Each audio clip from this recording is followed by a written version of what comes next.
Get comfy.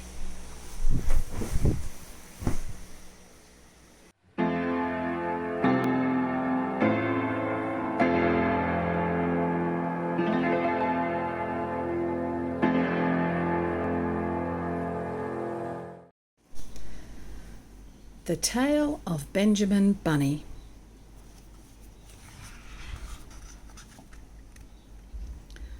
One morning, a little rabbit sat on a bank.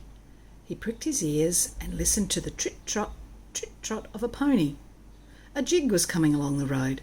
It was driven by Mr. McGregor, and beside him sat Mrs. McGregor in her best bonnet.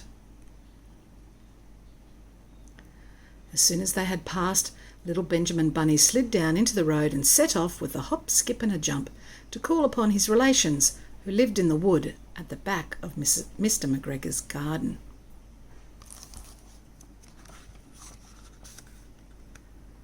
That wood was full of rabbit holes, and in the neatest, sandiest hole of all lived Benjamin's aunt and his cousins, Flopsy, Mopsy, Cottontail and Peter. Old Mrs. Rabbit was a widow. She earned her living by knitting rabbit wool mittens and muffetees. I once bought a pair at a bazaar. She also sold herbs and rosemary and rabbit tobacco, which is what we call lavender. Little Benjamin did not very much want to see his aunt. He came round the back of the fir tree and nearly tumbled upon the top of his cousin Peter.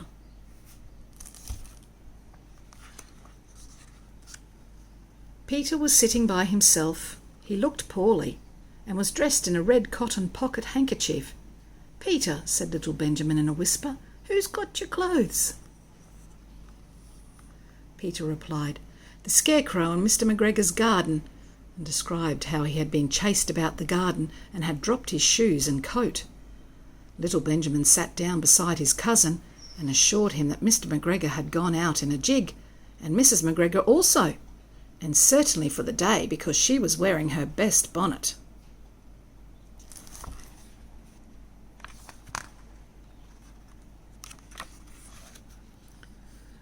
Peter said he hoped that it would rain. At this point, old Mrs. Rabbit's voice was heard inside the rabbit hole calling, "Cottontail, Cottontail, fetch some more chamomile." Peter said he thought he might feel better if he went for a walk. They went away hand in hand and got upon the flat top of the wall at the bottom of the wood. From here they looked down into Mr. McGregor's garden. Peter's coat and shoes were plainly to be seen upon the scarecrow, topped with an old tam-o'-shanter of Mrs. McGregor's.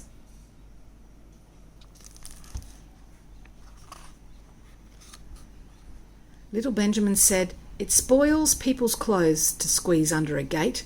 The proper way to get in is to climb down a pear tree."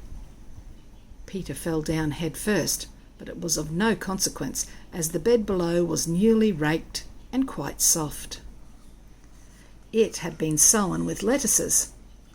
They left a great many odd little footmarks all over the bed, especially little Benjamin, who was wearing clogs.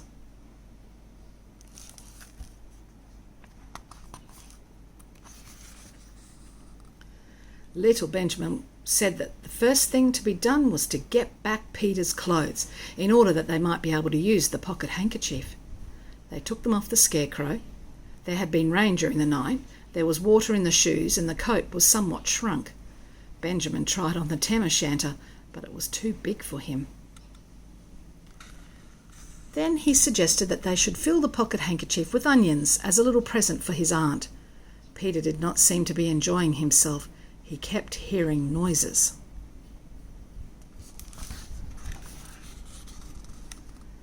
Benjamin, on the contrary, was perfectly at home and ate a lettuce leaf.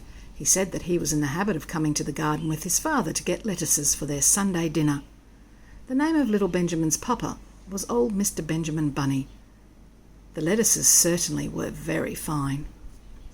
Peter did not eat anything. He said he should like to go home. Presently he dropped half the onions.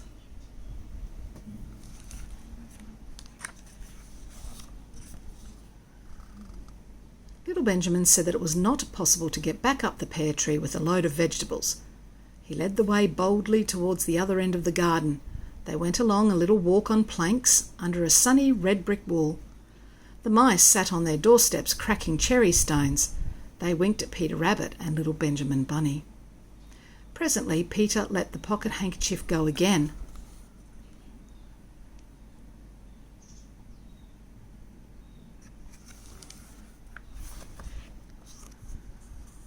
They got amongst flower pots and frames and tubs. Peter heard noises worse than ever. His eyes were as big as lollipops. He was a step or two in front of his cousin when he suddenly stopped. This is what those little rabbits saw round that corner. Little Benjamin took one look, and then in half a minute less than no time, he hid himself and Peter and the onions underneath a large basket.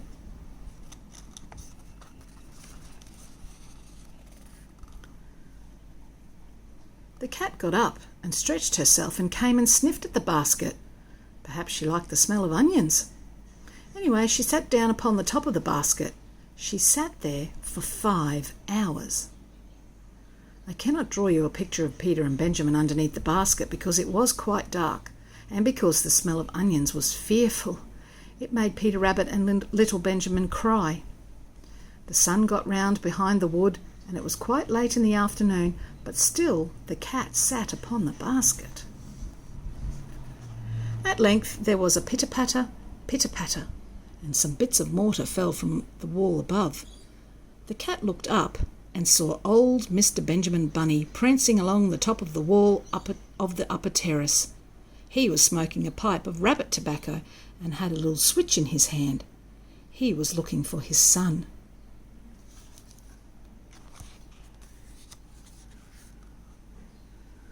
Old Mr. Bunny had no opinion whatever of cats. He took a tremendous jump off the top of the wall onto the top of the cat and cuffed it off the basket and kicked it into the greenhouse, scratching off a handful of fur. The cat was too much surprised to scratch back. When old Mr. Bunny had driven the cat into the greenhouse, he locked the door. Then he came back to the basket and took out his son Benjamin by the ears and whipped him with the little switch. Then he took out his nephew Peter. Then he took out the handkerchief of onions and marched out of the garden.